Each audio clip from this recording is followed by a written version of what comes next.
Fang Yuan, someone shouts at him, demanding he hand over the autumn cicada immediately, promising his death will be painless. The cicada is a spiritual item that allows one to go back in time after death. However, each time it's used, it damages the fabric of destiny and causality, making the world increasingly unstable and dangerous. The man warns that today all the righteous factions have gathered to destroy him, and this demonic layer another. With flaming hands calls Fang Yuan a damn demon, just to refine this cicada. He killed thousands and committed countless unforgivable sins. A woman then speaks, saying that this demon humiliated her and stole her purity 300 years ago. Not only did he massacre her family, but he also wiped out 9 generations. From that moment on, her hatred for him burned infinitely. They all faced Fang Yuan, saying, "Today is the day they will see him dead." And here comes the presence of the final boss, drenched in blood, staring with a red eye. A drop of blood falls to the ground, and everyone charges forward, while Fang Yuan calmly faces them all. 6 hours pass, the entire ground is destroyed. As they surround him, Fang Yuan looks to the side, which is enough to make one of them hesitate. And then comes the first poem of the legend. The sun sets above the blue mountain, the autumn moon with the spring wind. Mornings are like fine hair, and the night is like snow. Regardless of success or failure, when you look back, nothing remains. When Fang Yuan recites a poem, I will always explain it because it doesn't make sense to read revering sceneries without understanding what he means. The sun setting on the blue mountain signifies that no matter how much you shine, time will eventually extinguish you. The autumn moon with the spring wind. Autumn signifies death and spring rebirth. So when he says the autumn moon with the spring wind, it means that destruction and rebirth happen simultaneously. Both must exist. It's impossible for something to be born if nothing was ever destroyed. The morning is like fine hair, meaning something fragile, something fleeting, and the night like snow, something cold and burying everything. So good things are fleeting, and it's inevitable that everything will eventually be buried. Fang Yuan is saying that nothing will remain. Morality is useless since in the end, everyone dies, and because of that, only those willing to endure cycles of pain can survive. Back in the story, he says, all the memories of my life on Earth appeared before my eyes originally. I was a Chinese student who accidentally fell into this world, living painfully for 300 years. And then another 200 years of solitude. After that, countless memories buried deep in the heart. Everything began to reappear, as if life was unfolding before his eyes. In the blink of an eye, more than 500 years passed. However, in the end, he failed. Being a demon means being ruthless and cruel, a being made to kill and destroy. There is no place in heaven or on earth for such a being. Consider the enemy of the world. He would forever face these consequences. Yet now he smiles and says that if the autumn cicada he created were effective, once again he would be a demon in the next life. One of the people behind asks, "Why are you laughing? What's funny here, demon?" Everyone warns to be careful, that he was about to launch an attack. In his final moments, as Fang Yuan expands his aura, everyone advances, telling him to surrender and hand over the cicada. An explosion of energy, everyone covers their faces. Chaos ensues, and the scene shifts to a peaceful village. In a temple, rain falls. An old man converses with the ancestors. Humbly we ask for your blessings, so that this ceremony attracts numerous young people of unparalleled talent and intelligence. New blood and new hopes for these families. The incense burns out, and the old man bows his head to the ground. Everyone bows in outside. Some of them talk, saying that time flies. A year passes in the blink of an eye. It seemed like the ceremony was just yesterday. They can remember it clearly. One of them sighs, but the ceremony is already tomorrow. Well, we finally have some talent. The Guiwai group hasn't seen true talent in 3 years. Another places a hand on his chin. It's true both by village and Songji village have produced quite a few talented people, especially that by Ning. His natural development is something frightening. The other elders remain silent. In just 2 years, Bai Ning reached rank 2 of Gu Master, so talented that even the older folks feel threatened. It's inevitable. This kid will become a pillar of the Bai clan. Another interrupts, saying, "Calm down, have you forgotten that a little genius appeared in the Fong family? The boy who could speak at 3 months old was walking alone at 4 years, and by 5 was composing poetry. Basically, an incomparable child. It's just a shame his parents died so early, and now he's being raised by his uncle and aunt." At this, an old man with white hair opens the door. As the head of the clan, it's natural for me to keep an eye on all promising talents, and among them, Fong Yuan was the most attention-grabbing. Experience has shown that children with photographic memory, comparable to an adult's, usually have exceptional potential. If he truly demonstrates high potential, and we nurture him correctly, perhaps eventually he could even face Bai Ning. Even with rank B talent, he would become the flag of the Gui clan, and then he tells everyone to go to sleep, as the opening ceremony is tomorrow. Meanwhile, 2 of them are thinking if this Fong Yuan has so much talent and little family, maybe with the right support, he'll come to my side, and I'll have hundreds of years of prosperity. The elder warns that if they are to compete, it should be fair and proper. No one should use any tricks. That would affect the unity of the clan. Everyone thanks him, and with that, they leave while the old man thinks that, at least, there seems to be some hope for the future of the clan. Rain on the roof, and suddenly someone recognizes the Guiu, a village. It's our dear Fong Yuan. Realizing he is 500 years in the past. Indeed, the autumn cicada had worked, and he had been reborn. An item that serves to reverse time. Among the 10 mystical creatures, it ranks 7, so it's clearly not something simple. And now that he's back, he has 500 years of experience more. Good for him, a problem for the rest of the world. The next chapter talks about a legend of sea that exists within this world. It governs the flow of time and the circulation of all beings. By using the power of the cicada, you can swim back against the tide. Returning to the past, there are numerous conflicts about the understanding of this myth. The vast majority seem not to believe and say it's mere fantasy. Very few have the courage to believe in something like this. That's because everyone who uses the cicada will necessarily die. The entire body and energy of the person become the fuel that feeds the cicada, with the guarantee of death, the uncertainty of what will happen, and not even knowing what you will become. After using the cicada, very few people have the courage to use it. However, Fong wonders, what if the rumors were false, and all this just an elaborate lie? If he weren't about to die and cornered like that, he wouldn't have used it either. But at this moment, he is sure he has been reborn. It's a pity that from the beginning, he spent an absurd amount of effort. He killed hundreds of thousands, made the heavens hate him, and provoked the vengeance of countless people. All this just to finally manage to refine the cicada, which is what brought him to the past. And obviously, even though he has returned, the cicada did not come back with him.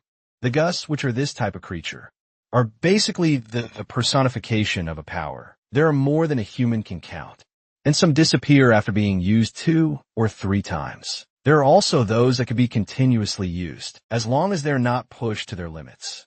While the cicada is the only one that can be used only once, and disappears forever. Fong, however, believes that it doesn't matter that it has disappeared. He can simply refine another. He'll just have to kill half the world again. If he succeeded in the past life, why wouldn't he in this one? And even if he doesn't get the cicada, he still has the experience of 500 years, treasures, and rare things that have yet to be discovered. Gigantic events, changes in history, and even the geniuses of the future. He knows who the strongest are, who haven't even been born yet.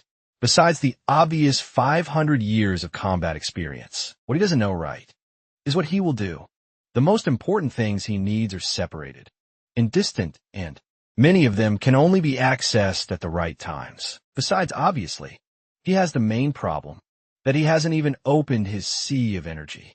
He's just a common human who would be killed by a boar. To evolve as quickly as possible and ensure survival, he needs the resources of his clan. In this current state, there's no way he can keep going back and forth through these dangerous mountains. Even though, for someone who lived 500 years on the demonic path, these mountains were small. The Guyua village seemed more like a chain, but the chain that restricts movement also protects you from the outside layer.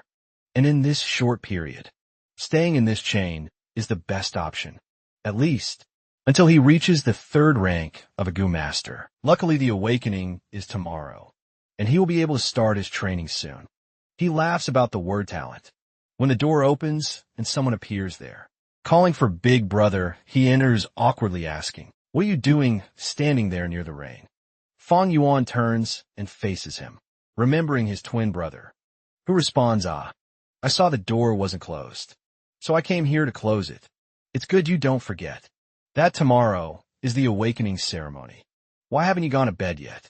Brother Fong Jian wasn't even surprised by Fong Yuhan's indifference. Since they were children, it was always like this to him. Geniuses were always like this, different from ordinary people and incomprehensible. And Fong Jian, even though he had the same appearance, felt as common as an ant. They were born from the same womb at the same moment. So why were the heavens so unfair? The brother who was now considered the older one had incomparable talent, while he was nothing more than a stone around. Many even commented that it was unbelievable. He was Fong Yuan's brother, and Zhang began to feel anger. Even looking in the mirror, Fong's talent was like a stone on his heart. The stronger his brother became, the more silent he became. At this, Fong Yuan laughs. Both their parents died on a clan mission when he was 3 years old. The uncle and aunt accepted to take care of them, but in truth, they only did it to keep the inheritance. The parents left initially. Fong Yuan's plan was to hide his abilities and buy time. However, their lives turned into chaos so quickly that he was forced to use what he knew from planet Earth. To survive, the clan began to support him, and with that the uncles became more cautious. However, the excess attention made it better for him to maintain a cold and distant appearance. Since this happened when they were very young, his brother doesn't even remember how they were treated by the uncles before he showed talent, and even believes the uncles are good people. Because of this, he began to resent Fong Yuan, and the moment Zhang discovered he had rank talent, he began to suppress our demon, who already knows he will awaken as a simple rank C talent. It was funny to him how fate had these cruel jokes. He who is considered the older brother, and also a genius for over a decade, will awaken a rank C talent, while the younger boy whom everyone underestimated will be blessed with rank talent. The moment this happens, the way each is treated will be completely reversed. Fong Jian will be seen as a dragon, ascending to the heavens, and Fong Yuan as a phoenix falling to earth. It's obvious he hated all this, but it was 500 years ago. He has nothing to gain from resentment, and now seeing from another perspective, he can even understand his brother, the brother who felt inadequate, the uncle and aunt who competed within the clan, and even the enemies he would face. Hundreds of years from now, the strong feed on the weak, because the world is survival of the fittest. This is the only immutable rule. Everyone is driven by their ambitions and clings to any opportunity they find. In this world of war and bloodshed, there is nothing that cannot be understood. While Second Life lesson, there is no right or wrong for Fong Yuan, only people doing their best to survive. And sometimes, the best path for someone is to step on another. And that's why he says that if someone blocks his path, no matter who it is, he will simply kill them. The motivations he carries in his heart are vast, and he knows that the path he wants to follow is only possible if he steps on the entire world, and everyone becomes his enemy. A solitary and blood-filled journey. However, revenge was not his intention. He looks to the side and tells his brother he can leave, but the boy is there all scared. A stare from Fong Yuan made him feel naked in the snow, unable to keep any secrets. With a trembling voice, he leaves saying, "I'll see you tomorrow, brother." He pauses a bit outside and then runs away. The next chapter at dawn. Someone sets up something to make a noise and wake everyone up. Fong Yuan, full of wrinkles in his eyes. The boy is 15 and already getting old. He spent the night thinking about so many things that he slept about 2 hours.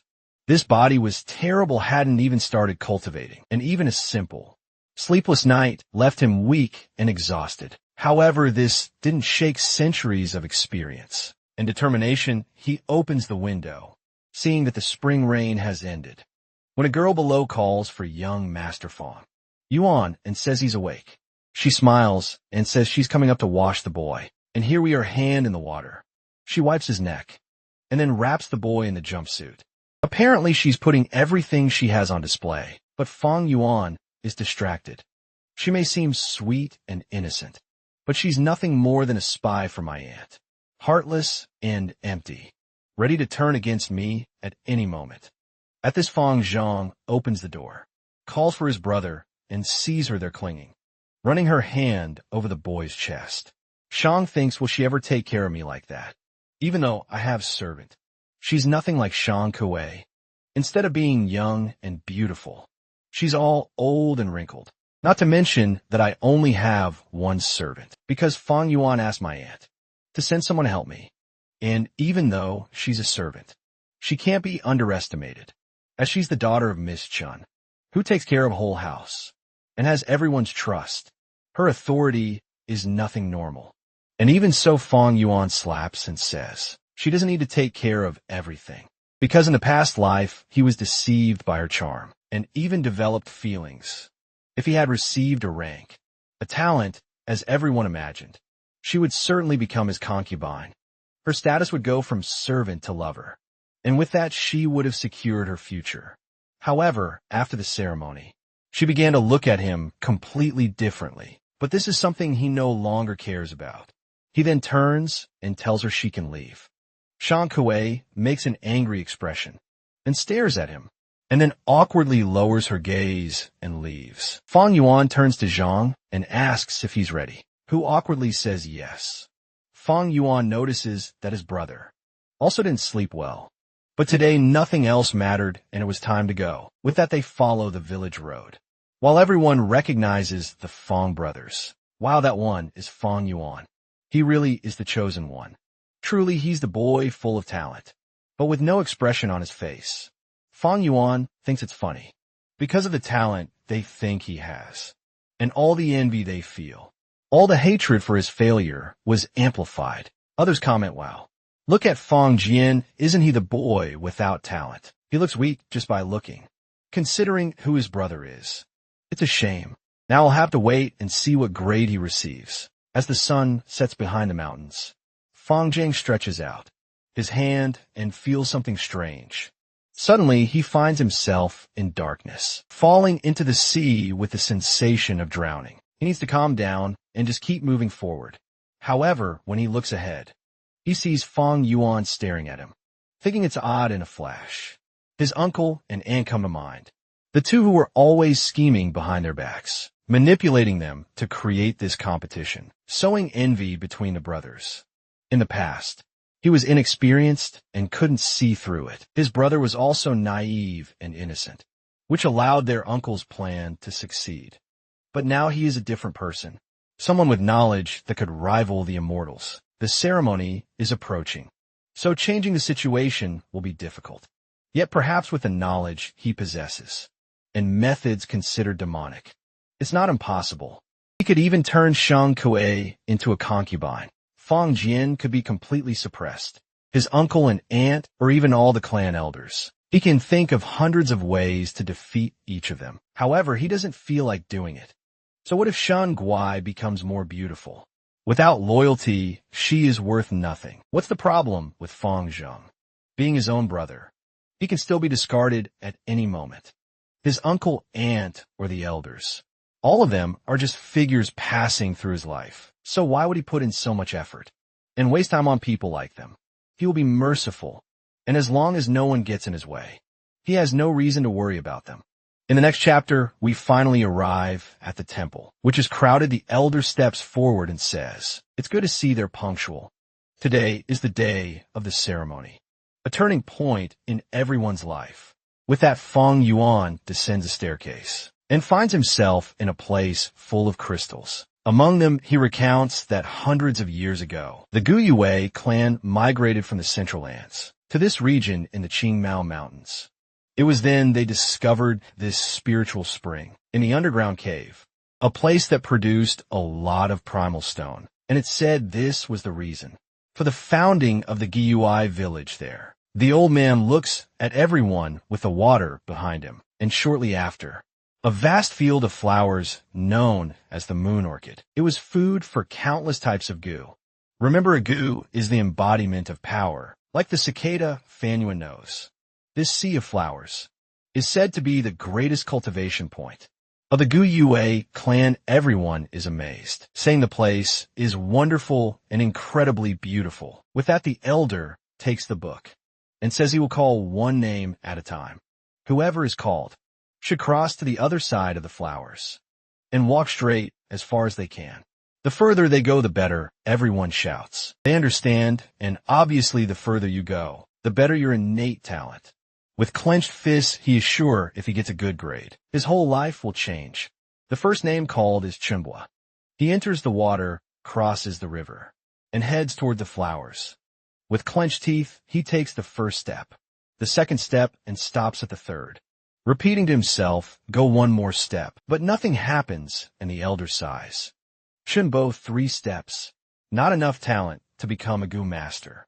The poor guy leaves defeated, and then someone named Jiaoji is called. Feng Yuan looks thinking. Not everyone has enough talent to become a gu master. Generally, only 5 out of 10 people have enough for the minimum. In the Guyue clan, it's a bit different and reaches up to 6 out of 10. This is because the great ancestor of the first generation was a legendary figure, and due to the way he cultivated, his entire bloodline carried strong genes. That's why the average in the Guyue clan is above normal. The old man looks at everyone and says, another failure. Next is someone named Mob. He crosses the lake, starts walking, taking 10, 20, 30, 36 steps in total. People are surprised, and the elder praises him, saying Mob has a rank B talent.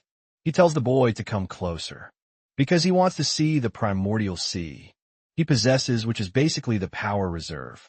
Then he places his hand on his shoulder and praises him, saying he has a sea of 6 by 6 in size. This means he can be trained vigorously. This shows that a person can have talent from D to A, disregarding those with no talent at all.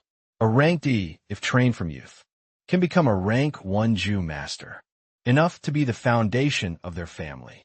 A rank C talent after 2 years becomes a rank 2 master and can be one of the clan's pillars. Someone with rank B is something the entire clan takes care of, because eventually they can become one of the elders. With 6 to 7 years of training, they could even reach rank 3. And then comes rank A. Just the existence of someone at this rank is considered a blessing for the clan, someone who should be cared for in the best way possible, and in about 10 years, they would become a rank 4 gu master. From that moment on, they would be eligible for the position of clan master. Back at the meeting, the elder praises him and says that as long as he continues to train hard, he can eventually become one of the elders. So it's good to give his best. In the background, one of the masters chuckles, saying, what do you think of my grandson, huh? He's not bad at all, Mr. Chilian. Apparently the red-haired one is Chilian, who didn't like the tone very much. An hour later, the elder is hesitant. The bloodline is thinning in recent years. The clan has no master to strengthen the bloodline. In the 4th generation, only the head had ranked 5, but he perished early and left no descendants. These generations of the Guyu clan are getting weaker and weaker. Then Qi Cheng is called. Surely he is related to Qi Lian, and he arrives very nervous. He's already in the middle of the flowers at step no. 35-36, the elder smiles, and everyone is now commenting. Chilian tells Mo Cheng to take a look. His boy is talented, however. Feng Yuan is there thinking, wait a minute, if I remember correctly, Qi Cheng and his family were punished for cheating in the awakening ceremony. The truth is he only has a rank C talent, but his grandfather somehow helped to falsify the results. which is why they believe he had a rank B talent. The truth is, if I wanted to cheat, there are countless ways to do it. Some methods are much harder to detect than what he's using and with rank B talent. For example, I would receive immense support from the clan, but I couldn't prepare anything unfortunately, since I was reborn yesterday. Basically, he would cheat if he could. It's just a shame he can't.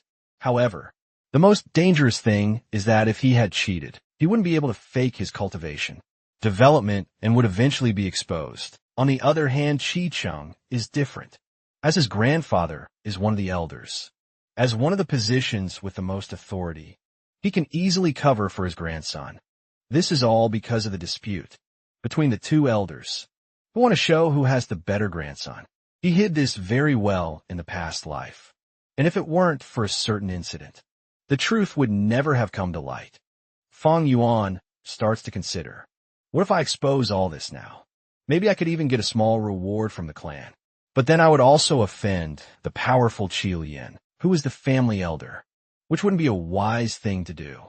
There's also no way I can extort him, since with my low status, all this would just backfire on me. The monologue is interrupted when Fang Yuan's name is called. The next chapter begins by talking about one of the oldest legends, the Gu of Hope in the legend, when the world was formed, and was just a land of savagery and dangerous dilemmas. Among the wildest beasts that roamed the earth, the first human appeared. His name was Renju. Everyone around him was interested in devouring him. Renju, however, didn't have a body as hard as a rock, nor sharp teeth or claws of a wild beast. So how could he fight against all these dilemmas? The food source was unstable, and he had to hide every day. The first human was at the bottom of the food chain and could barely survive. It was at this moment that a Gu came to him and said, if you give up your life, we will help you overcome these difficulties. With that, Renju gave up his youth for the three greatest Gu. This Gu gave him strength, and with this strength his life began to change. The food source became stable, and he could protect himself. He fought bravely and mercilessly, defeating countless problems. But soon he realized that strength wasn't everything. When he faced a group of problems, strength wasn't everything. Renju reflected on the defeat bitterly, and unable to find an answer, he gave the middle years of his life to the most beautiful Gu of all, and this second Gu gave him wisdom. With this, Renju began to understand how to think and reflect. With this acquired wisdom, he was able to achieve many more goals that previously seemed impossible. With this, not only did he kill countless problems, but he also consumed them and even drank their blood. He survived with tenacity. But good things don't last forever. And eventually Renju aged as his problems grew. With his age, the Gu asked human, what do you want? You have nothing left to offer us. Realizing this, strength and wisdom abandoned him. Without the two by his side, Renju was once again surrounded by his problems, old and unable to escape. His old and loose teeth that had fallen out couldn't even chew plants and fruits. And Renju collapsed weakly on the ground, surrendering to all his surrounding dilemmas. It was then that something appeared in front of him and said, human, accept me and I will help you escape any dilemma. Renju replied to the Gu that he had nothing left to offer. Strength and wisdom had abandoned him. He had at most a few years of life that weren't as valuable as his youth. If he gave anything at this moment, his life would immediately end. Even though at that second, he was surrounded by dilemmas, at least he wouldn't die instantly. He wanted to live as long as possible, even if only for one more second. And that's why this new Gu should go away. He, Renju, had nothing he wanted to give to it. The Gu, however, responded that among the three, it had the smallest requests. If the human offered only his heart, it would be enough. Hearing this, Renju then stretched out his hand and said it was okay. He would give his heart. That was the Gu of Hope which told him to flee. It was then that Renju understood that what life's dilemmas feared most was hope, and from that day on, every time he faced any problem, he gave his heart to it. Soon we will understand how this relates to Fang Yuan. The lesson here seems positive. But the truth is that hope only exists in despair. It doesn't save Renju, it doesn't remove his suffering, nor does it guarantee his success. Not to mention, it only appears after he has lost everything. For Fang Yuan, it's more like hope doesn't save you. It only gives you enough strength to endure the suffering until you find an answer. And at that moment, Fang Yuan's name is called. He smiles, thinking it's getting more and more interesting. He crosses the lake and takes the first steps. His leg begins to be enveloped by a golden energy, and he tells himself that the goo of hope had started to move. Then an energy appears in his chest. While the elder observes him, everyone around says, the power concentrating on him was less than expected, and the elder is sure this wasn't the sign of rank. A talent Fang Yuan had already taken 23 steps. Then he clenches his fist, and goes to 26, 27 until he feels something in his chest. His pupils dilate, his breathing becomes labored, and he starts to lose consciousness. Then he stops for a second and tells himself that the awakening ceremony was a success. This was the first step in his hope of achieving immortality. The rift he possessed was mysterious and unusual, and although it was inside his body, it didn't share space with any organ. It was immense and minuscule at the same time, and many knew it as the sea of the primordial opening. A small membrane of light sustained everything, and Fang Yuan's talent was only able to reach 44% of his C's opening. This was the limitation of someone with rank C. From now on, drops could fall into the primordial sea, and this would represent his vitality and soul. In other words, he was taking the first steps to becoming a rank 1 Goo master. He tries to take another step, but places his hand on his knee, saying that just as he had predicted, he can't take even one more step forward. Just like in the past life, the elder beside him asks if he really can't continue. Fang Yuan looks back and walks away. At that moment, everyone is shocked. How could the legendary Fang Yuan only take 27 steps? That was rank C talent. It was impossible to think that someone, seen as the clan's genius, was so weak they must have made a mistake. Something is wrong, everyone was sure. The older brother would have rank talent. Fang Jiang is there thinking that. Not only was he sure of Fang Yuan's talent, but the uncles, the aunt, the entire clan, the elders, on the other hand, have a stern look wondering if the results are wrong. What happened? The test organizer, however scared, says everyone was watching. Cheating is very difficult. But one of the elders interrupts and says yes. Sometimes young people talented in writing memory, even strength and agility, possess a powerful primordial C.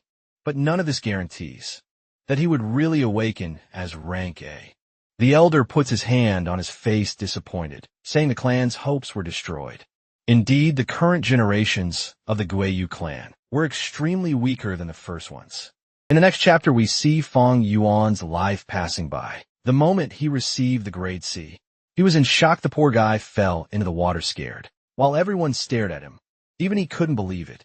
But now in the present, he was calm. Staring at his hand, he says that when problems arise, the only thing you can do is give your heart to hope. If others feel disappointed, then let them continue to feel that way. What else can they do? What do other people's expectations and disappointments have to do with him? He follows his own path. Let others be as disappointed, disillusioned, and unhappy as they want. The elder sighs once more and calls for Fang Jian, who gets nervous and stumbles, hitting his foot on the other. Falls into the water, and everyone laughs. The elder already puts his hand on his face, saying, for God's sake, these Fang brothers were nothing special. It was being ashamed today for this family. The poor guy stares at himself in the water scared, when suddenly someone comes beside him, lifts him up, and stares at him. Shang is all trembling, not knowing what to say, coughing around. Everyone laughs, saying the brothers are identical. Even in their problems, the elder is there, waiting until Fang Yuan goes to Zhang's ear and says something. The path to the future will be interesting. Apparently, it's something positive, as Zhang blushes slightly. After looking at Fang Yuan for another second, he turns and heads towards the flowers. He never imagined his brother would be so calm. He closes his eyes and starts walking, thinking if it were him, Suddenly, he is awakened by someone shouting 43 steps. The old man smiles, saying it was rank. A talent all the elders are now astonished. It had been 3 years since a talent of this level appeared. In the Guayu clan, it was unbelievable. Qiliang comments finally. The Guo bloodline had received someone to resurrect its power. The Qi family already accepts adopting the boy. Fang Zhuang at this moment, however. The argument begins with another saying.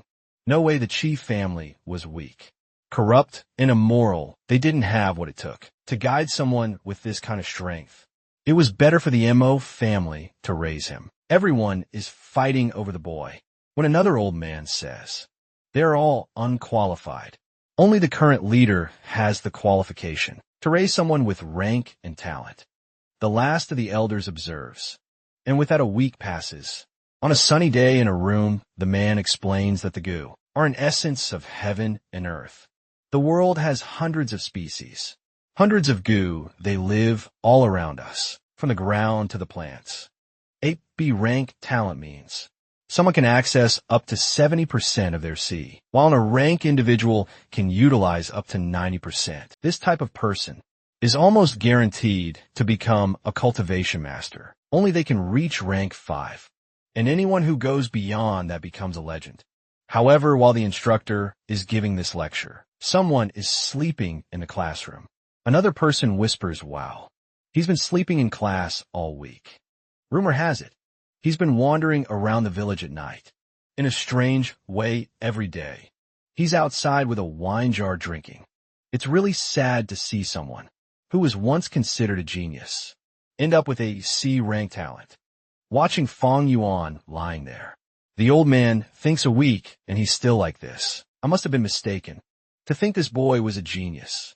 I've talked to him countless times, but it was all in vain. He's doing whatever he wants. Sleeping in class and giving everyone a headache. Whatever, he's just a C-rank talent and acting like this. The clan only loses by investing anything in this kid. He returns from class, talking about how the village was created by the only 2 rank 5 masters and ancestors. They established everything here. A long time later, the 4th clan leader appeared with incomparable talent, who also eventually reached rank 5. If it weren't for a shameless demon and a precise attack, he might have reached rank 6. Or maybe not, who knows. Everyone curses the so-called wine flower monk, saying, this bastard ruined the future lineage of the Gu clan. The famous flower monk was a rank 5 master, notorious for forcing himself on girls who didn't want him. He traveled all the Chinmo mountains and committed numerous crimes in the Gu village, but was discovered by the leader of that generation. After days of brutal battles, the monk was eventually brought to his knees, begging for forgiveness. The 4th leader was merciful and spared his life. However, in a moment of distraction, the monk took advantage and managed a sneaky attack. Overcome with rage, the 4th elder killed him. But the injuries and poison were incurable, and he eventually died. Even with such a death, he is seen as a hero who sacrificed himself for the village. Fang Yuan opens his eyes and stretches, commenting that in a past life, someone also found the inheritance of this story. So why is it so hard for him to find it now? He remembers one of the clan masters who had his heart broken and started drinking. 2 months later, when he was sleeping outside the village, a strange liquor worm found him. A very rare creature. The man decided to follow it, and inside he found the bones, an inheritance of the old liquor monk. With that, he benefited greatly. His power increased, and even the girl who had left him came back. The problem for Fang Yuan is that he only heard bits and pieces of this story, so he has no idea where exactly this man found it. It's not like he knew he would be reborn at this time. The question remains, where exactly did the man from the first story die, so he can find it before the other? In recent weeks, he bought wine and has been walking around the village, but unfortunately, the liquor worm never appeared. This creature has a very high vitality power and will be much better than anything the clan can offer. Too bad that in the blink of an eye, it was already April, and now he's running out of time, precisely because of what's coming. The teacher said they learned everything about opening the sea. and how to concentrate essence in the body. It was time for all of them to refine their first goo. When this class ended, they were all supposed to go to the academy room and select one of the worms they offered. Only when they finished refining their first goo could they return to participate in the classes. This was also the first task they received, and whoever completed it first would receive a reward of 20 primordial stones. Is that why Fong Yuan is looking for that liquor one? Because those midnight ones the clan offers must be mediocre. Everyone runs towards the academy room, while the story says that for a goo master, refining creatures is the key to strength. Everyone is excited, and a guy with a bandana tells them to form a line now, because it's one at a time. The door is opened shortly after, and those in line see the people on the left coming out, smiling in the middle of the room. There's an incense vase and several pots on the wall. Fanwen notes that the guests, like the masters, are also divided into 9 levels, and all those in this room were level 1 normally. This is correct, as a rank 1 master can only use a rank 1 goo. To use something above your level, you would have to pay a very high price. Not to mention, you would need to somehow feed this creature, and level 1 masters couldn't afford that. And that's why every novice gets a level 1 creature, unless it's a very special situation. What few know is that there is great significance.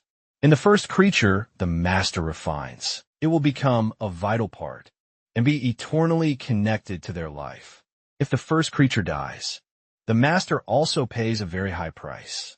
That's why Fong wanted to find the liquor worm and refine it, but unfortunately, he still hasn't found anything about it. He also doesn't know if he'll be able to find it, or if someone else will, so just to be safe, he's going to first get the moonlight goo. This is one of the most common choices in his clan. This goo is not created by nature.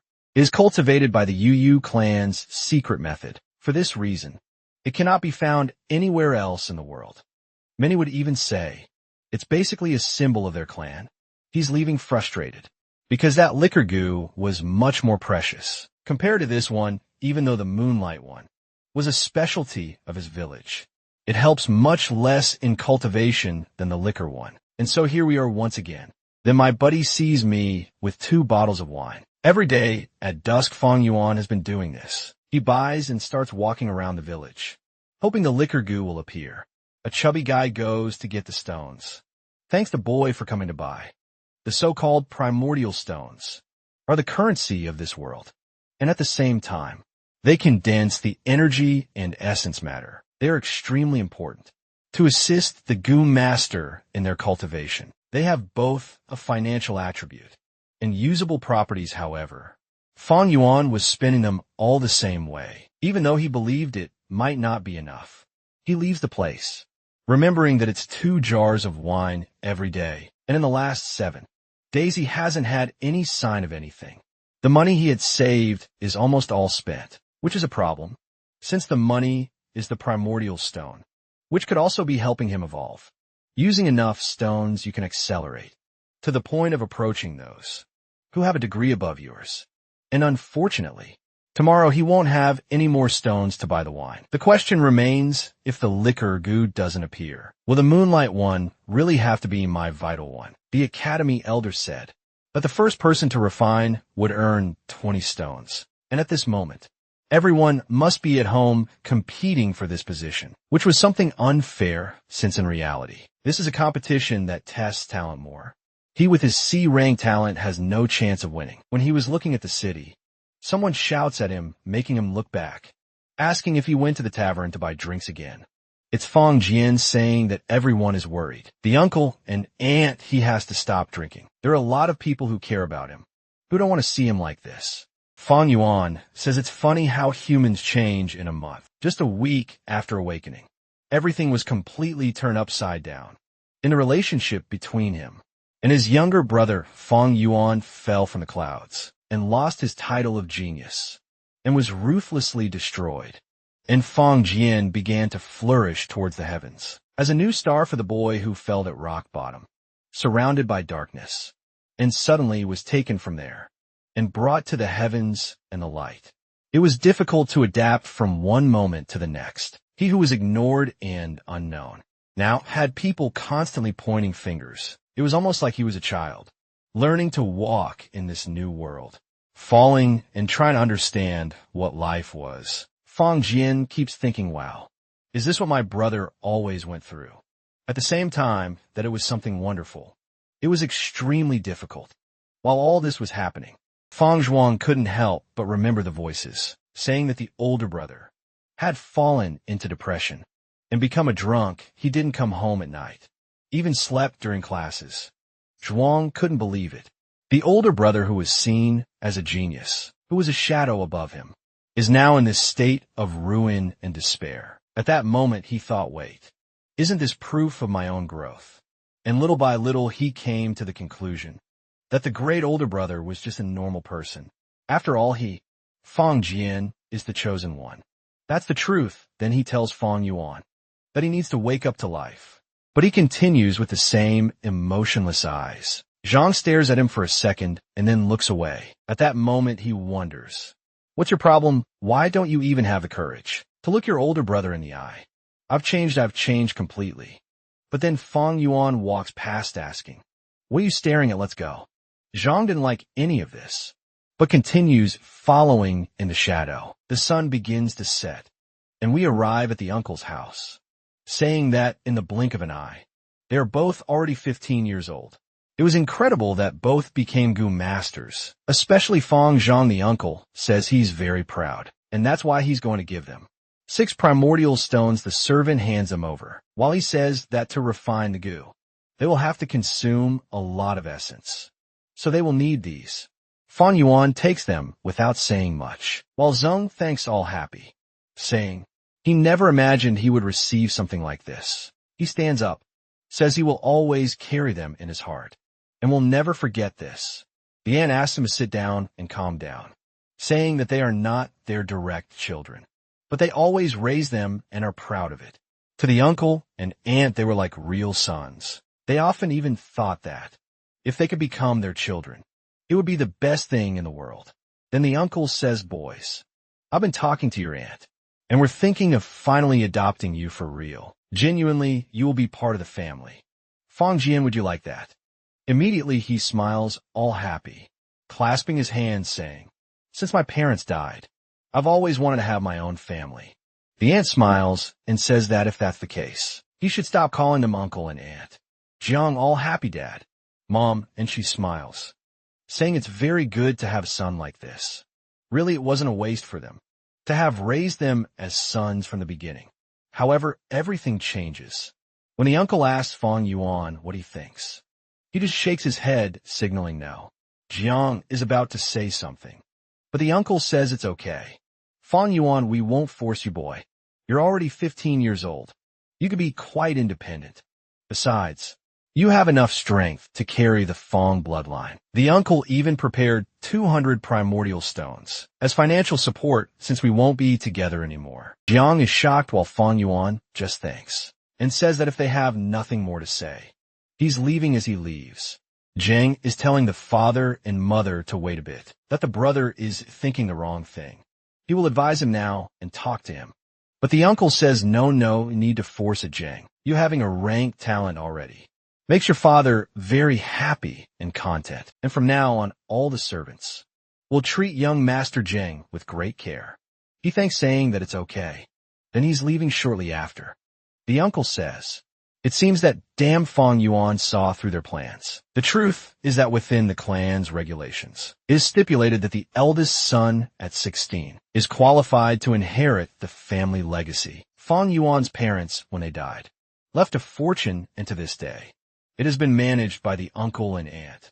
This wasn't the kind of inheritance that 200 primordial stones could buy. And if he had been adopted by the uncle and aunt, he would also lose the right to such a fortune. But now, as an independent boy, he carries the Fang name and, in theory, has the right. The uncle, however, is celebrating, saying it's okay. They took Jiang, and that Fang Yuan only has C-rank talent. The aunt, however, wants to know, but what if Fang Yuan decides he wants the fortune? What are we going to do? He replies that it's simple. He's a very undisciplined boy. He just needs to be caught committing a terrible mistake. Depending on the severity, they might even want to strip him of the right to receive his parents' legacy. The aunt says it will be difficult, The boy is extremely intelligent. How are they going to force him to make a mistake? The uncle responds that it's obvious. If he doesn't make a mistake, they just need to incriminate him. My God, do you want to die, uncle? In the next chapter, Brother Zhang is drinking his tea when Sheng Kuei comes calling. Young master, the hot water bath is ready for you. Bring it please then. Woman, look how she enters. Smile on her face and well shadowed. Saying this, humble servant greets her great master, while thinking that idiot Fong. You one wasted A-C rank talent, while Zheng is someone with a rank talent. It will be much easier to win him over. So this was the greatest luck I could have. Wow, she's the viper indeed. Rain falls over the city. Fong Yuan is at the window thinking. It's been 3 days and 3 nights. This incessant rain doesn't stop, since he needs to spread the scent of the liquor to attract that worm. It's something impossible to do in the rain, since the smell of rain is much stronger. Not to mention that if he goes out at any cost and stays in the rain, everyone will start to wonder what his reasons are for acting like this. And Fong Yuan knows that you should never underestimate those around you. Only a fool would act as if everyone around him were stupid, and that's why at this moment, he had no choice but to cancel his searches. At the window, he thinks, well, as long as it's like this, I won't be able to search for the liquor worm. The safest option is to refine the moonlight goo. However, if in the middle of this process, I found the liquor, one that would indeed be much more ideal. But it seems that fate doesn't want to help me. However, life is like this. Storms always appear in a blue sky, and the unexpected happens at any moment. The most foolish thing would be to hope that in life, no obstacles would be encountered. I'll receive another lesson from my dear Fong Yuan, and he's there, accumulating as much primordial essence as possible. Of course, since this is the basis of a Yu master's power, it's the energy needed to refine and use any of the gus. These gus, which are the essence of heaven and earth, the carriers of the world's secrets, and those that define and alter the laws of nature, living creatures that transit below the heavens, and each was born of its own will. When someone like Fong Yuan tries to refine a goo, he is going against the wills of nature. And naturally it resists, he closes his eyes, and gradually, the percentage increases from 1 to 2 to 8%. In 10 minutes, he's at 9, 10, 12%. 30 minutes later, it seems that the moonlight is beginning to refine. He's looking at his hand, saying that refining a goo isn't that difficult. But in his hand, it would only last for 6 hours. After this period, the energy Fong Yuan provided would have been depleted, and then trying to strengthen it again will be exactly the same as starting from scratch. Fong Yuan says that every refinement is a battle of attrition. He refined half of the goo, but already spent 3/4 of his essence. That's why in a refinement process, the energy is always completely spent. He needs to recover such energy and once again return to refinement. Constantly, it's a fight between the goo unraveling and him putting all the energy he has. He uses those primordial stones to accelerate the natural recovery of his energy. The problem is that 30 minutes later, he barely managed to fill his entire sea because he has a rank C talent. And the issue is that he only has 6 stones. There's no way he can compare to the people from the Gu family or the Mo family who have all the elders supporting them, or still will be trying to compete with Zhang. The truth is from the beginning, he had no chance of winning this. Maybe he should redirect his focus and go back to searching for the liquor goo. With that, he stands up, noticing that the sound of the rain seems to have eased after 3 days and 3 nights. He finally has a chance, but right at that moment, someone is at the door knocking, calling for Fong Yuan, commenting on the storm, and saying they brought him some food and wine. It's the perfect chance to calm his heart. Look who's there, Shang Kuei at the door. And he tells her to come in, because she arrived at the perfect moment. Since he's hungry, wow. And she came all dressed up. She put on all the accessories. The girl, and she says, she doesn't even need to open the box to smell the incredible aroma. Really, he wants everything that's in that box. She starts serving wait. Is that something green, the first C? I don't know, she calls him. Pulls his arm, tells him to sit down. Because today the servant had the courage to accompany him for a drink. Oh, what's this? Throwing herself at him, saying that this servant has always liked Fong Yuan, no matter what rank he achieved. She always wants to be by his side, and now that he's in this difficult moment, she's there to give him all the comfort he wants. Wow, she got really close, saying she's willing to give her whole body and more. She takes the wine, drinks a bit, and tells him to join her for the night. But Fong Yuan is staring at her closely, asking how long she's going to pretend. The girl is confused, wondering what's happening. Fong Yuan, tell me, what do you want, my God? He starts choking her. He lifted her, saying that apparently her uncle and aunt sent her to seduce him. There must be other people outside the stairs, ready to invade this place. My God, he tightens his grip on her neck. Is he taking revenge or taking advantage? Boy, wow. He even asked if she really thinks that pile of flesh on her body would work as a tactic on him. Wow, he threw her to the ground, grabbed her by the chin again, and asked if she really wants to die now. She's nervous, certain that Fong Yuan was going to kill her. There she was, trapped in the demon's grip. While he said that, just because she had served him for so many years, she wouldn't die today. He knows her desire is to escape slavery, so she should find her younger brother, who was an idiot. Now she should disappear from there. Shen Guai stays outside, showing us an incredible view, and the scene shifts to Fong Yuan, saying that this was a wonderful trap, much more interesting than the past life. This kindness from the uncle and aunt. He will remember deeply. Here's a saying: a wise person is one who foresees and avoids danger when strength is insufficient. Only fools put themselves at risk. That was the most basic saying, and we change scenes. As they are hunting our Fong Yuan, he went to find a hotel in the city to get away from his crazy uncle. He ordered some jars of wine, something to eat, and we're in the courtyard outside at this moment. He doesn't have enough stones to cultivate the moonlight goo, and hasn't even had the luck to find the liquor goo.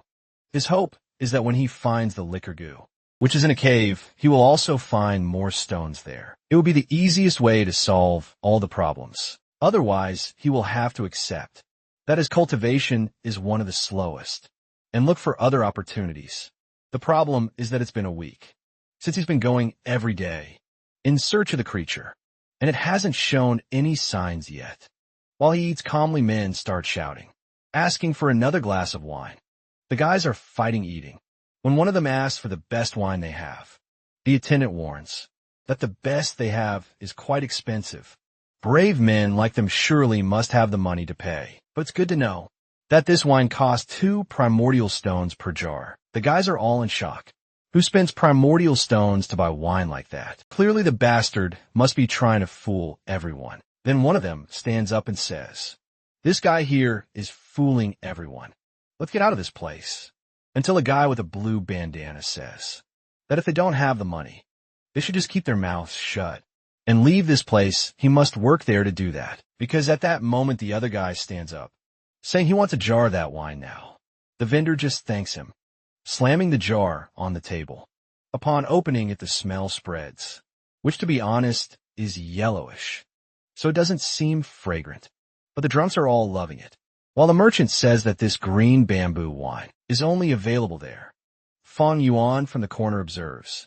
He knows this guy is telling the truth. Other places only sell common wines. The guy who asked to buy, however, is now hesitant. He didn't imagine the guy would really bring it, and now he'll have to pay 2 stones.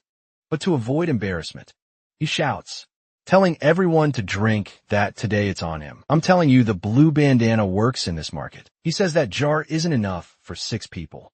If they all want to drink, they'll have to buy more. The guy who bought it starts losing patience and already wants to call the other for a fight, until the guy with the bandana turns around and they see on his waist the plaque of a rank 1 goo master.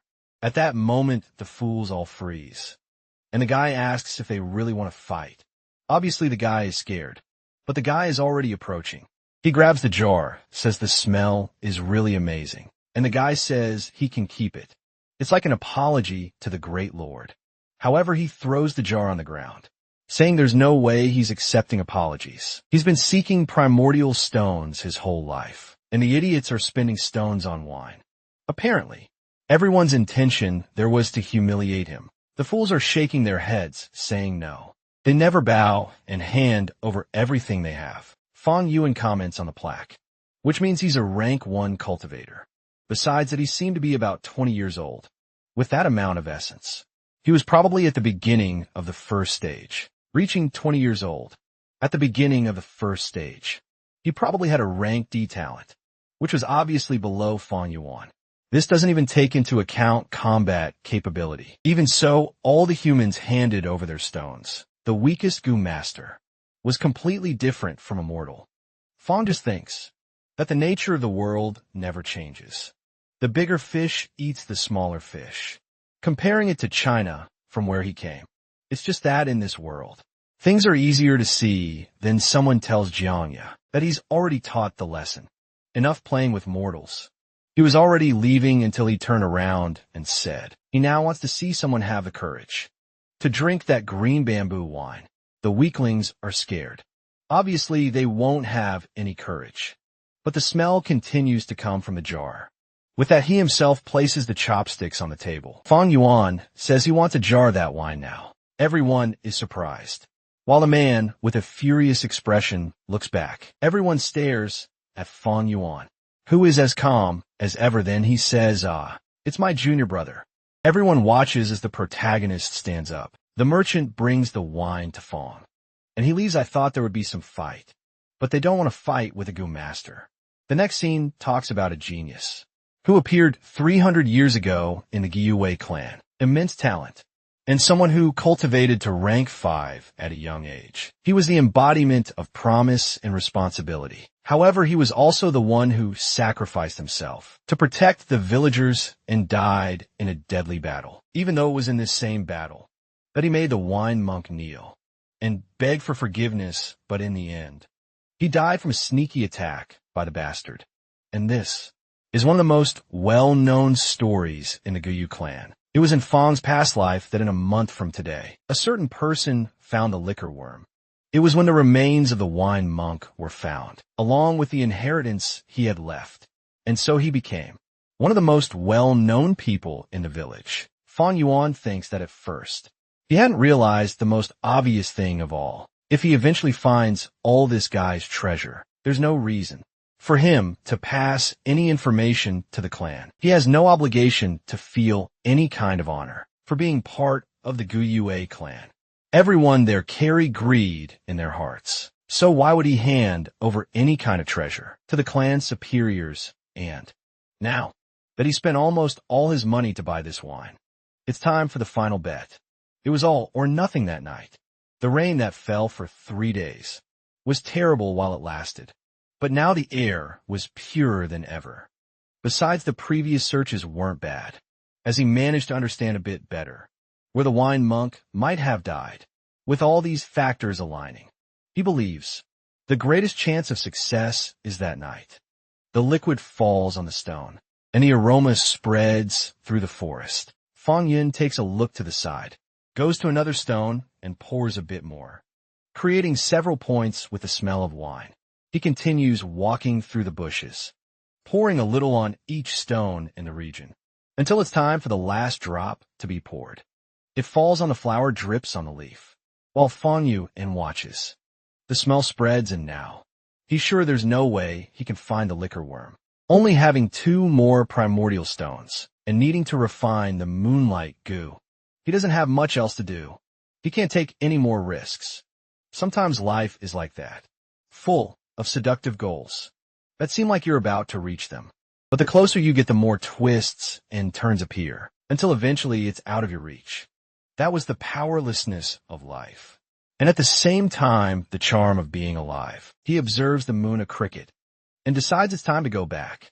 However, on the way back, when the wind is blowing, he turns and sees a creature glowing in the middle of the bamboo. From the look, you can tell right away that it was the liquor worm. The problem is that it was an extremely fast creature. If it flies, he'll never be able to catch it. He has to wait for it to get drunk, because only then does it become extremely slowed down, and that's when his chance appears. The worm jumps from the branch, flying like a bullet, falls to the ground, goes to the leaf, and starts drinking. After a few minutes, Fang Yuan sees it all happy and completely drunk. It goes to another flower and starts drinking again, all happy, smiling. It's cute. Then it seems to be surrounded by a strange aura and starts floating in front of him. It's flying away, but now much slower, and Fang Yuan is in pursuit. Run, devil boy, run. The creature is escaping my son. Get your feet wet, my God. It fell into the waterfall. Where is it now? He knows where the treasure is. And slowly he crosses the waterfall and finds himself inside a cave. He goes through the narrow path, saying that there he might find a sneaky snake, a poisonous toad, and maybe even any kind of trap. All these were possible ambushes left by the wine monk. Or maybe there's absolutely nothing. He sees the legendary light at the end of the tunnel, moves forward until he puts his hand, and manages to get out on the other side. He's confused. He had to walk a lot, and never imagined he would actually manage to get through there. Probably at this moment, he's in the heart of the mountain, and there he was already seeing some flowers with a concentration of goo. Each type of energy chooses the form it takes, like for example the liquor goo, which decided to take the form of a silkworm. Others take the form of flowers, plants, and trees. And now, there in the middle of the tree, was the sleepy drunkard. Wow. He just reached out, grabbed it, and put it in his pocket, when suddenly he looks to the side and sees the skeleton of the damn wine monk. At that moment, out of nowhere, he's about to pass through everything, when suddenly someone asks what he thinks he's touching. At that moment, Fang Yuan is on alert, wondering if he was followed. Maybe his constant outings have aroused suspicion, or the attention of other people. Or maybe it's someone sent by his uncle. At that moment, countless thoughts began to pass through Fang Yuan's mind as he tried to find a solution to get out of the situation. He was still in the first stage, without having a vital goo, which was basically having no way to fight. So how was he going to get out of the situation? Being so weak suddenly. The voice says, "You've already been poisoned by me, and in 7 days you'll become a blood bag." Fang Yuan asks if he wants the liquor worm, and says he'll hand it over. However, suddenly the voice is talking alone, saying it will give everything he wants, just begging for the wine flower monk to forgive him. At that moment, Fang Yuan notices something strange and turns around. In what seems like a projection, there was the wine monk facing the clan's legend. The monk says, "It's amazing that he reached rank 5 being so young." However, it was a shame. He didn't expect the boy in the fight to be so pathetic. Fang recognizes everyone, and the boy is there on the ground crying, saying he's not even worthy of the dirt under the monk's feet. He lost his mind by challenging him like that. Fang knows that guy there is the great leader of the 4th generation, and the monk is laughing, saying, "The bastard has the courage to say something like that." He came to this place sincerely, to exchange primordial stones for the moon orchid. However, it was the boy who came with bad intentions, pretending to accept him and delivering a poisoned drink. However, he who had been surviving, carrying the same name for so long, wouldn't be poisoned so easily. If a boy had accepted the clan's help, he would have won, but not even that. He wanted to face him alone, to use the monk's head to boost his reputation. The 4th leader continues begging to spare his life, saying the clan will bring countless primordial stones. He grabs the monk's leg and says he will forever swear loyalty until the end of days. The monk then warns that only in one way would he be spared. Every week he will come to receive 3,000 moon orchids, and in exchange, he will neutralize the poison in his body. For another week, the 4th elder, drooling, thanks him, saying he's being extremely merciful. However, suddenly, he starts being enveloped in poison and slaps the 4th leader. He used a technique called the shadow of the moon. Not only is it a technique difficult to notice, but it also makes it extremely difficult to use the person's primordial chi. And now the tables have turned, because it's the monk who will have to surrender obediently and serve forever. However, the monk uses his physical strength and lands a blow on the chest of the 4th leader, sending him flying, while the rest of the elders call to kill this demon and avenge the clan. The demon went mad, but it seems his power is blocked, or at least it should be right, because he's hitting everyone. Arms are in agony, Everyone is cut up. I guess it didn't work. He moves to attack the fourth leader, but at that moment he becomes motionless. Apparently he can't. He's out of energy to finish, and says he'll return the future. He jumps from side to side and, it seems, has fled.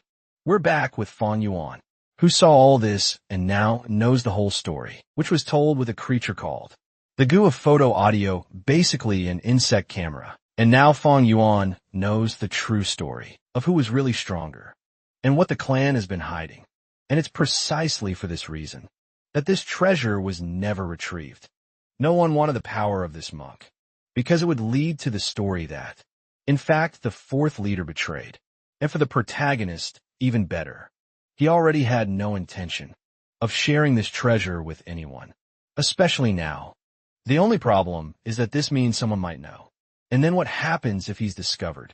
However, in this life, you gain nothing if you don't take any risks. With that, he tears through roots and trunks, even breaking bones. Wow. Forgive the skeleton kid, he found his little bag there. And wow, it was broke, only had 15 primordial stones. Fong imagines. The monk must have used most of the stones he had before dying to try to recover. At least 15 was enough for what he needed. It was funny that most of the Gus in that cave had died, even the moon shadow, which was the main one the monk used. The only ones that survived were the recording, and the liquor ones. Maybe that's why the liquor one was wandering around, looking for energy and wine. And since the recording one only records once, and can only be used once, it's been there ever since. And the only reason the monk didn't consume the liquor goo is because it was a level 1 creature for beginners. However, for Fong Yuan, who was just starting, this was a generous treasure. Now he doesn't know. Should he pass some information about this to the clan? He could also sell the information he got from the recording goo to other clans. Those who oppose his clan would certainly pay a lot to know everything that happened. However, this would make him dependent on a new clan. And in this life, he was determined to live only for himself, with that taking in the outside air. He's impressed that the waterfall looked more like an underground cave. Now, it was clear why no one from the clan ever found this. Obviously, all this was a big secret, but nothing else matters. The monk's treasure was unearthed and stolen by Fong Yuan. The content was a bit disappointing, but that's okay now. He just needs to return to the bar and refine this GUI. As long as he can do that, he'll be qualified to stay in the academy dorms. And obviously, also get resources from the clan for cultivation. The problem is, he can only stay a few more days at that bar, because it's quite expensive. At least now, he has 17 stones. The problem is that being rank 6, he uses more stones than usual to level up. Not to mention that the liquor goo is a living creature, and the living always have more desire for life. If the midnight goo would use 5 to 8 stones, the liquor one will take up to 16.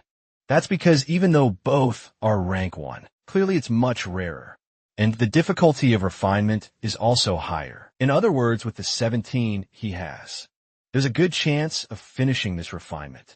With just 1 stone left, the next chapter begins, with someone knocking on the door, and the bar guy opening it all lazily. Obviously, it's the troublesome Fong Yuan staring at him. The old man feels a bit awkward, and asks if he wants something to eat.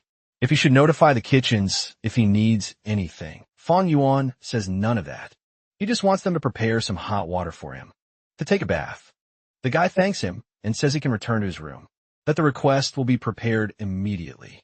And when he leaves, he thinks, to be a Go Master, if I had the talent to cultivate, the world would be wonderful. The protagonist hears this and thinks that yes, the Go Master has the talent and power to transcend the mortal. But the price for this strength is extremely high. It's funny, but the path of a Go Master requires vast financial resources. He needs to cultivate his Gus, get the primordial stones, battle items refinements, and so many other things. And the stronger a master's realm, the more resources he needs, without some powerful support. This is an extremely difficult path. With that, a candle is lit. The guy places the bucket in the room and leaves. Fong Yuan washes himself, quite relaxed, and then sleeps while thinking that now. Finally, he got the damn liquor worm. much more important than the moonlight one at the start, since it increases a master's latent talent. He holds it. The aura begins to expand, and he closes his eyes. The primordial sea starts to be spent, and he says it's interesting how he's still at the beginning of the first stage, but just with the refinement of this creature. He'll advance to the intermediate level of the first stage, and the beauty of this benefit was incomprehensible. He continues, focusing all his energy around the little worm, which is there wriggling and staring at him. Fang Yuan realizes that this damn thing had a strong mental resistance. At this rate, he really would have to use double the energy he used to try to tame the moonlight one. However, regardless of the price he was willing to pay, the candle continues to diminish. He keeps sweating, and the energy accumulates around it. Only a bit of the candle is left, and the light continues to expand outside the room while he's there staring at it.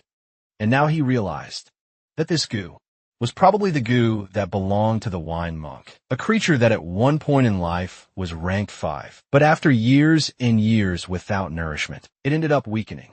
Only this would explain the resistance of this creature, and the story tells that this is true. This goo accompanied the wine monk for centuries, and after going through everything it went through, it was much more difficult to refine than a goo found in nature. If Fang Yuan were a rank 2 or 3 cultivator, maybe he would spend the 16. But this one is very different. Apparently 30 is the minimum sufficient, and now things got much more difficult than he imagined. The problem is he spent so much energy that even his stomach is growling. He decides to go downstairs to eat, while thinking about how he's going to get more primordial stones. However, when he's about to put something in his mouth, Jung appears shouting, wanting to know what his brother is doing, living a place like this. Now why doesn't he go home? And why is he living in an inn? The protagonist doesn't respond, and Jen continues, wanting to know what he did to Xinguai since the day she visited him last night.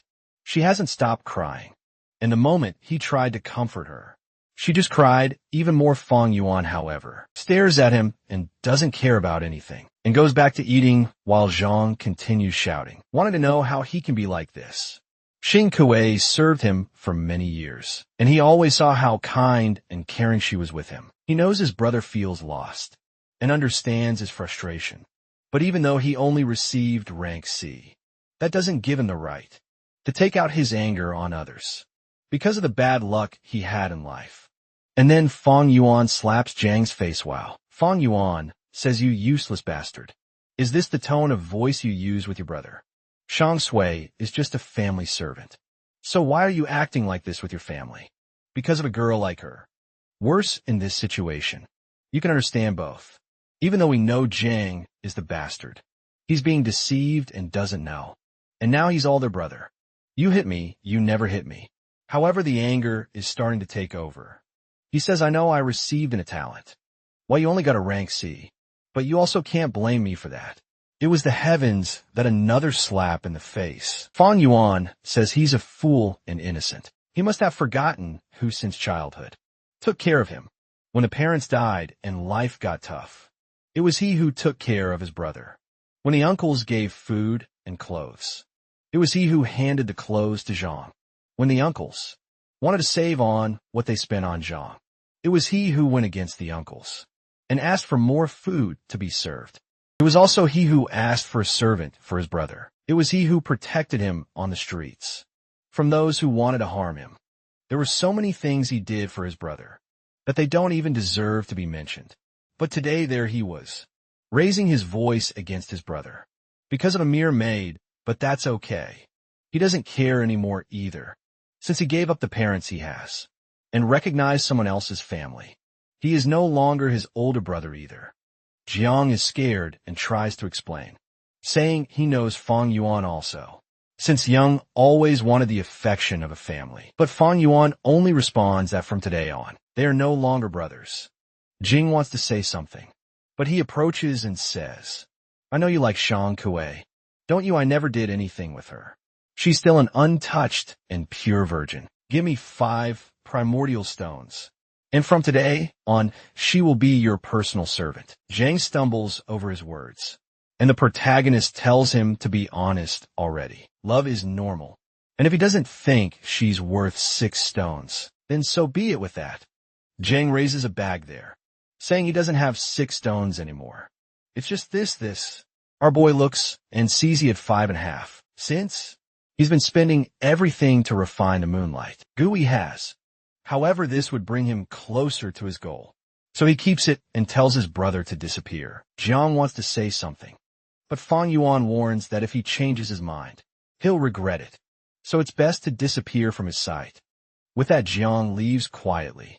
He goes to the door, leaves, looks up and smiles, saying that now he will have Shangguai. Finally, he got the like on this video. That helps Mamoru make more juicy content for his viewers. Activate the cheeky little bell, and I am out.